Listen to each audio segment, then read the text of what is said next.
In our series of KTVA interviews, we're trying to take it a little more casually, a chance to talk more personally with the candidates. And joining me today, Congressman Don Young. We've heard you in debates, and some of them have been a little bit acrimonious, but I promise I will ask you some tough questions, but I also just want to give our audience a sense of what you've been up to. And I understand that you have just come back from a large sweep of villages up north. Maybe you can tell us about that. Well, that was good. You know, I started out, though, first in Ketchikan and went from Ketchikan to Craig and Hollis and Klawak.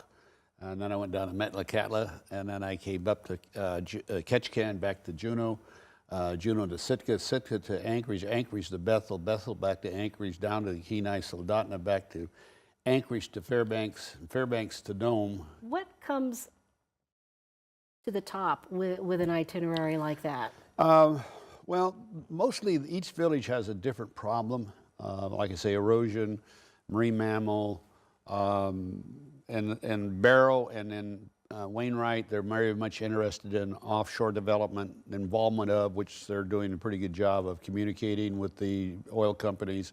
Very forward thinking, and that was very good. And again, Shishmaref, it was erosion. A universal trend across, very frankly, is still government overreach. That's just not a term I have. They don't wonder why they can't do certain things, so well, let's talk about that a little bit, because people also ask for a lot of government help. Oh, that's natural. But you know, that's one of our biggest problems. If you ask for help from somebody, you also have to reciprocate.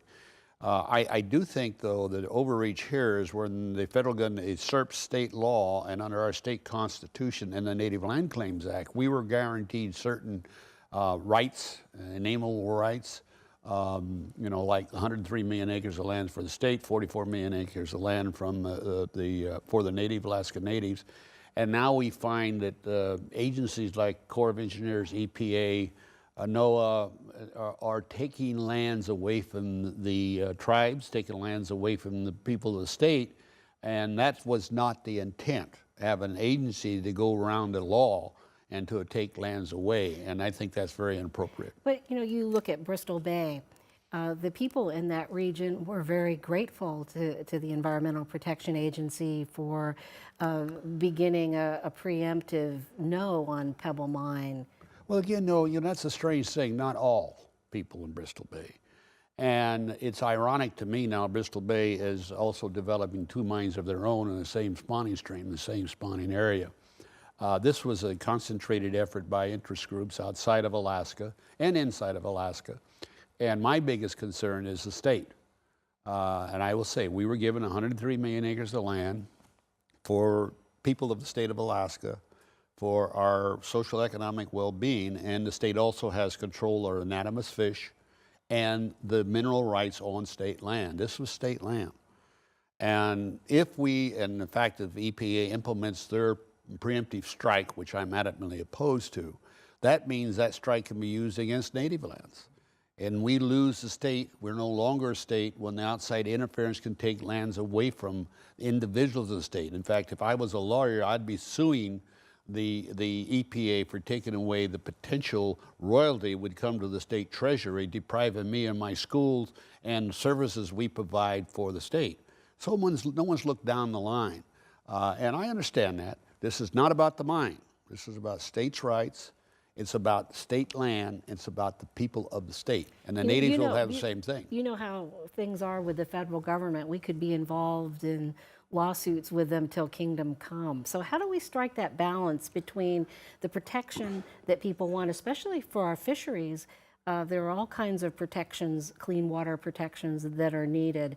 So how do we balance that with overreach? Well, the main thing you can balance is consultation with the state, not just slamming you alongside the head. The same thing with the native corporations. You know, to have someone go in, and right now what happens, I gave you a case in the Kodiak Island, Kodiak natives over there, Cognac. They wanted to develop a rock quarry on their land for their benefit. And then along comes EPA and the Corps of Engineers and say, you had to give us 4.5 times acres for every acre you disturb in wetlands. It's their land. That's wrong. Let's talk about native corporations since you brought them up. You know, we have seen a lot of antagonism in Congress towards the Small Business Administration program that gives native corporations the ability to have no bid contracts with the federal government. Where are we with this in your mind? Well, we have actually maintained and retained the what we call native contracting system that Ted Stevens and I put in place, and it's rightfully so. The no bid contracts of the native corporations is very, very small.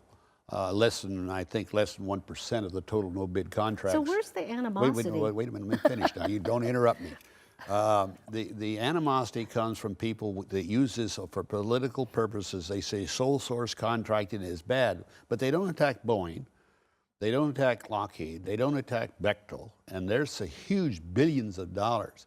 They're easy to attack. And now we've gained a lot of support from the national native organizations now. They're supporting us. We've got them involved. We have the other minorities supporting us because it's about a minority contract. And we're successfully heading off McCaskill, who is the worst. That's all staff. Senator McCaskill. Yeah, Senator McCaskill. It's a staffer that came from Henry Waxman. Henry Waxman was retiring. And then, of course, Markey's against anything Alaska, and Peter DeFazio. They've asked for 12, I think this is a 14th audit, and they have found nothing wrong at all. I am going to submit a letter of requests from the GAO to investigate the bigger no source contracting. If they don't want no source contracting, period, then it goes for all the big companies. We'll see how far that'll go. It'll get their attention. Now, one thing I want to ask you about, because it's a little known fact, and I find it very interesting that you have shares in a native corporation. How did that come about? Because initially they were deeded to Alaska Natives. Well, that's a sort of interesting story. My wife was native, and her shares went to the daughters. But before that, she had a friend, an old friend, that made her a sled when she was 4 years old, when her father died, and a slide, not a sled, named Elijah John. And he was an old man, lived in a little small cabin in Fort Yukon. And every time I would go hunting or fishing or et cetera, my wife Lou would say, would you take Elijah, something. So I'd go up, and it was a joy to me because he could tell great stories. He had the greatest stories about her father and beanie tie and everything else. And I would do this every time I did anything, any type of gathering. So he always had something. And when he passed away, he said, and to my good friend Don Young, who never forgot me, I bequeath 50 shares of my Doyon stock. And so I have 50, it's non-voting stock. But it made me feel good. It was never intended for that, but it made me feel good. And he will always go down in my mind as one of the greater Alaska Native leaders, because he had the finest stories about the past. He was a true elder of the past. And that to me was rewarding. So having that stock more of an honor rather than something that you would benefit from in a great way. What does that mean to you? Does it give you insight into things? Well, I think, I lived with my people and Lou's people for years, and I've done well for Alaska Natives, as I believe in them, and I think they are Alaska. I'm trying to bring them together. I've been quite successful in that. There's still some difference of opinions, but I keep saying united. They're a very forceful group. The native corporations themselves are the largest economic bang into this state, in the state now, even more so than oil, with their, no bid contracts. They've done quite well in that arena. They also are now developers. Oh, that's what I'm saying. They develop, and they're going to develop more across the state. And that's why I'm interested to make sure that their land's not taken away from them by other government agencies, because we gave it to them. We extinguished their Aboriginal rights. And as people have to say that, we extinguished that with an act. Okay, we can't turn around and take it away from them, the land we gave them. Then that's a total breaking of the word. Well, while we've talked about native corporations, tribal governments are another entity in the Alaskan political landscape, and they feel that that the native corporations have sort of left them in the dust, and they're pushing for more authority. One of the things we're seeing is they would like to have co-management of fish and game. Oh, it's corporations do too, and this is something I have supported. I introduced the OTNA bill, very controversial. The state doesn't believe they have a right to manage game. Under our Constitution, the state has the ability to manage all fish and game within the borders of the state. And my problem is, when I first got elected, or first came to the state of Alaska, we had 175,000 people. We got 750,000 people now. There's no management of our game. That's the difference. Management means increasing of the species, and we're not doing that. We're distributing the game. And then we have, we're prohibited from actually hunting on parks, which I think is a travesty. And preserves. Preserves we can hunt on in some areas if they allow you to do it. Refuges in some areas they don't allow hunting, or they allow it with restricted areas. So we're not managing the game.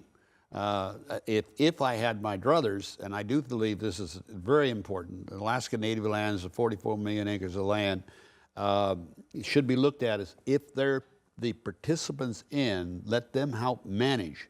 That's co-management. It's not single man, it's co-management. And with the entity of the corporations and the tribes, they'd be able to do the management and improve and increase the species. And that would give more for everyone. And I do think it will work. Again, I have to convince the state of this, and in turn, the state should get total management of all federal lands. That's the thing that the state should look at. Instead of arguing with their fellow Alaskans, they should be looking to the federal government that took the hunting rights away from them. And that would improve the stock of game all over the area. So you have another term potentially, if you're reelected. What would you like to do with that time? What would be your top priorities? One thing, remember, this is a hard thing for people to understand. A representative is truly a representative.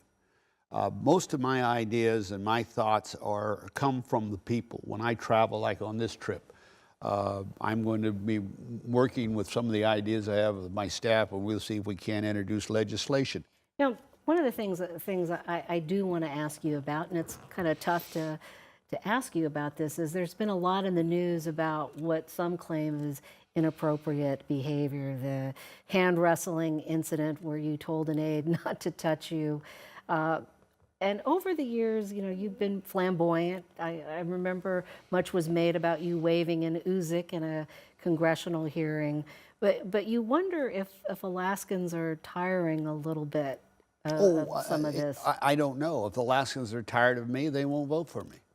But I'm not going to change. I've always been who I am. I've always been outspoken, direct, and I believe people appreciate that.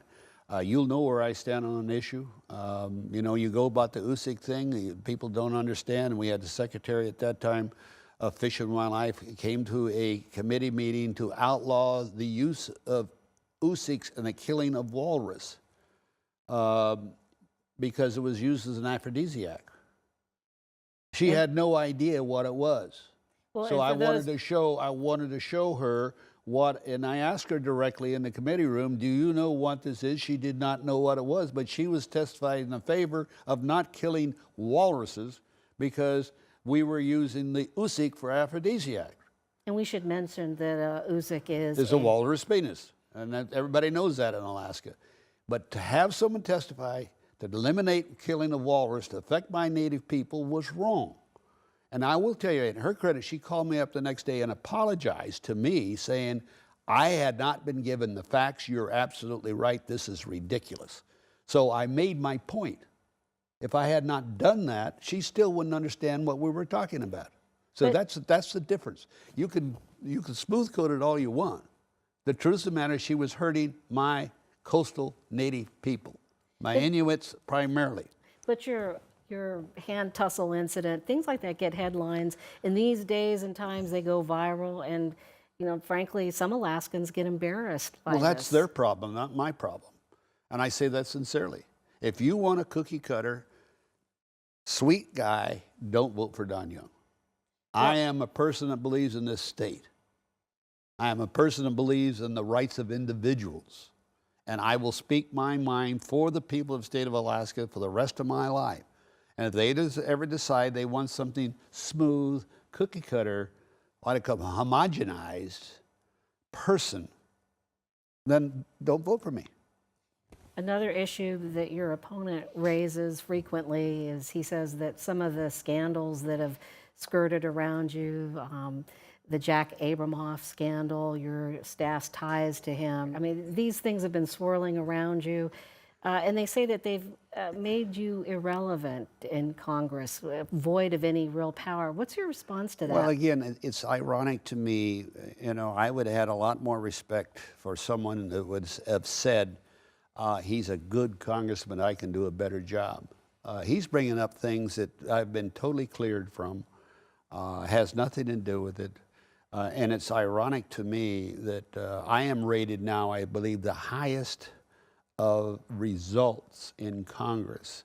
The average congressman passes and becomes law 0.01% during his tenure of proposed legislation. And I think I am 4.85. I am one of the highest. No one in Congress has passed more laws than I have. So including this last 2 years, even more so than my other part of my delegation. So to have him say that is irrelevant. It shows a lack of knowledge, and I feel sorry for somebody that doesn't do their homework. But that's the facts of life, so he can say what he wants to say. I know what I've been able to do. Alaskans know what I've been able to do, and they're proud of what I've been able to do. So I know we don't have a lot of time here, but how are you relevant? Well, I think I'm chairman of one of the full committees that is one of the subcommittees of American Indians, Alaska Natives, very important. Again, I pass more legislation than any other one. Everybody still consults with me. I sit in the one seat all the time. They come and ask me. They talk to me all the time. You know, and I would like to make a wager. He says I'll never be chairman of a full committee again. I was chairman 2 times of full committee. Not many congressmen have done that. And I'd like to make a wager right now if someone like to take it. He'll never be chairman. Even if he was elected, he'll never be chairman. And why do you say that? Because he'll never last. And what does it take to last? You have to have full dedication, belief in the people of Alaska in this state. This is not a game to me. This is, in fact, dedication to people that ask me to speak for them. This is not just I want to get elected. And I'd say respectfully, that's all he really wants to do. He has never told anybody what he really stands for. That's his problem, other than the fact he can do a better job than Don Young. I doubt that. I'm doing a better job than a lot of other people right now. Well, let's talk about your challengers, you know, past and present. I remember that when Sean Parnell ran against you, you called him Captain Zero. Do you regret that? No. He was running against me, and very frankly, I thought that was, and I like Sean, and I ran against his father.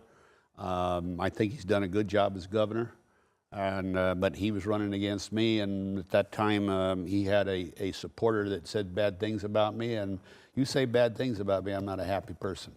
I'm going to show you that I, in fact, am the right person, and people voted for me. You know, we talked a little bit about scandals. The governor is having a tough time with this National Guard scandal, and it does have national implications because people in the Guard have been heavily used overseas. So it is, to some extent, not just a local issue, but partially a national issue. What are your thoughts on that? I think he's done well in his handling of the situation. I am a little bit concerned that the media, yourself included, haven't looked into how much control he really has over the National Guard. The National Guard is not at what it was when we first became a state. The National Guard is really run by the military, not by the governor. He only has, I believe, the control or the ability to take and hire 2 people, the Adjutant General and one other. So everything that's happened below, that's the military. Why someone's not looking in that, I don't know. What role does the military, because everybody says they're the National Guard for the state of Alaska. They're really the National Guard for the federal government, because they've been deployed over and over and over again. That's not the governor deploying them. And a lot of people aren't realizing that. This case against him is political. It can be reality. There's no doubt about that. But if that's the case, then the military should have been handling it a long time ago. So what do you think, since you think that the federal military exercises a lot of control here, what would you like to see them do? There should be a GAO investigation or a military investigation into it. I believe there's one coming up, and there has been one report. I think that will continue. And I believe very strongly that you'll find out the governor's involvement in this was very small. And, you know, this is a sad thing. It's ironic. This came up before the election. This is not by accident, and it is political. And I really, you know, if you go back to the dates and things, this should have been, if it was to be exposed, should have been exposed a long time ago, but this is really led by certain individuals in the state who'd like to be governor.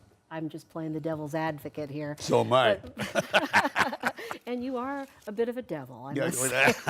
always been. Okay, but in wrapping things up here, I think people would probably want to know what is most on your mind, you know, if you go back to office. What is it that you want to be your legacy?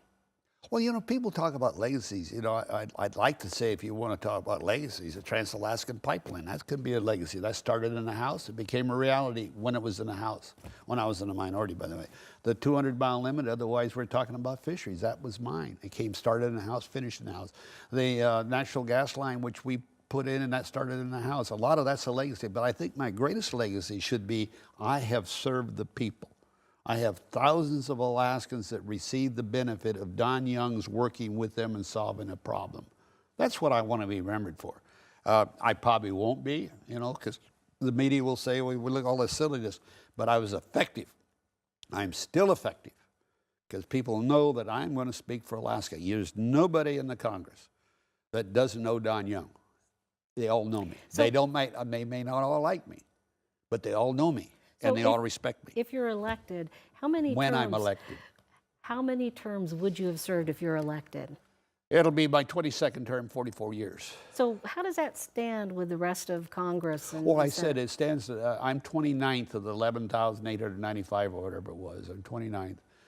If I get elected this time, I'll go to 15. And I'm not going to be able... seniority. In seniority of the 11,000, et cetera.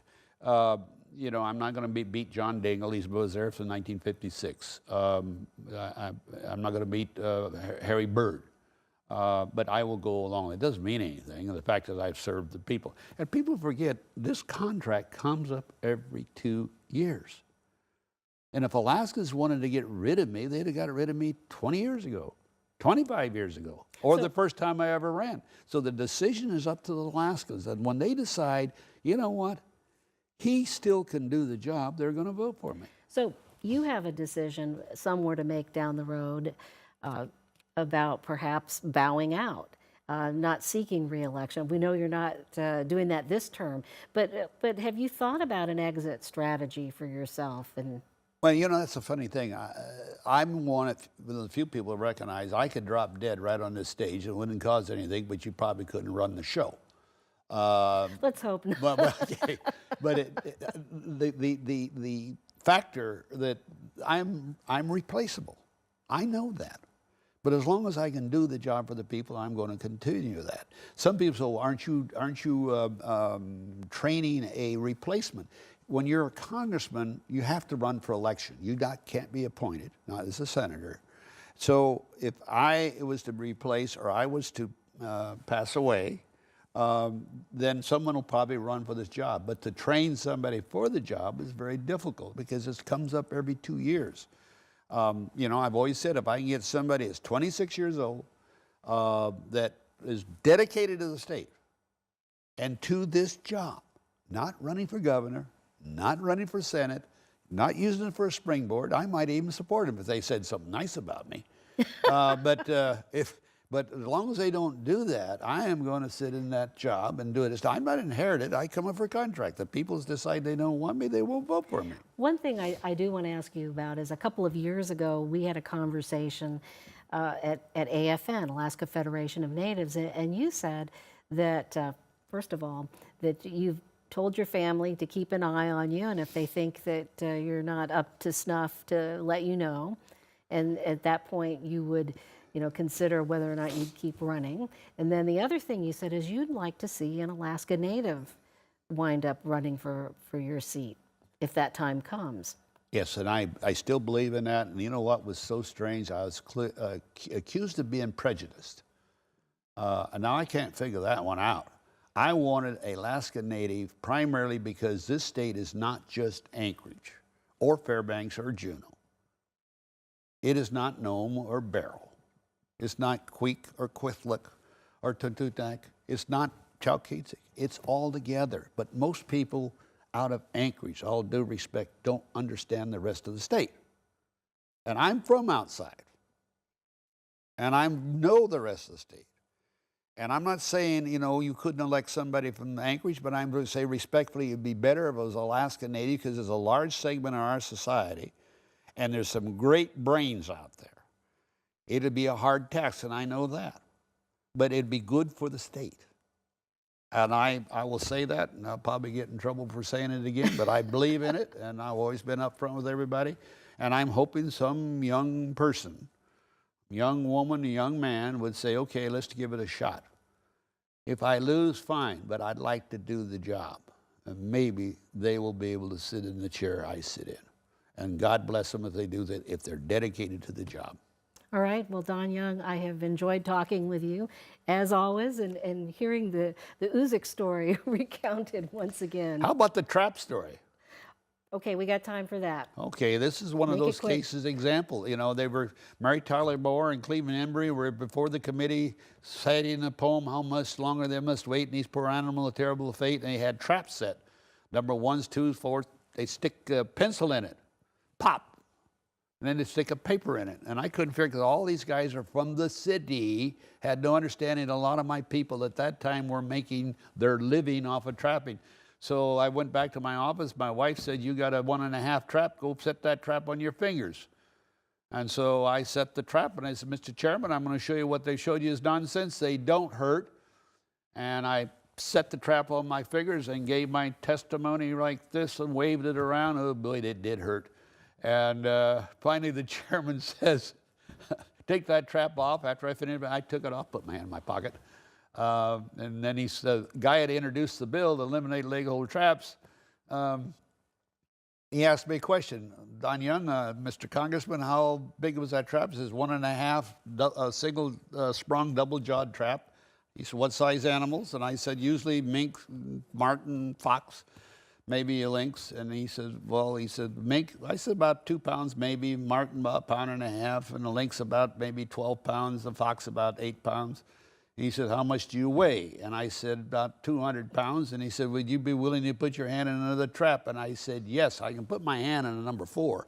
I can't put my fingers in. And as soon as I did it, this young guy from PETA jumped up and said, would you put your hand in this? It was a number 14 bear trap, about that big.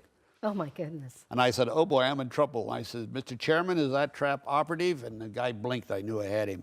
I said, Mr. Chairman, that trap is operative. It's not welded or bolted down. He's committing a felony. It's a $10,000 fine and 1 year in jail. And that trap disappeared so fast you couldn't believe it. We never did find out if you could survive a bear trap. Well, I couldn't survive a bear trap. I'm not silly, but that's why I started. But you know what was one of the best things? Because everybody said, he really had to believe in that issue of protecting his people. He put his fingers in that trap and gave the testimony. And that got around the hill. From that time on, they know I am dead serious about representing the people in the state of Alaska. All right, well, we are out of time. Some good stories heard, and I want to thank you for taking My time pleasure. Out of your campaign schedule for joining us today. Thank you. I appreciate it. Congressman Don Young. Thank you very much.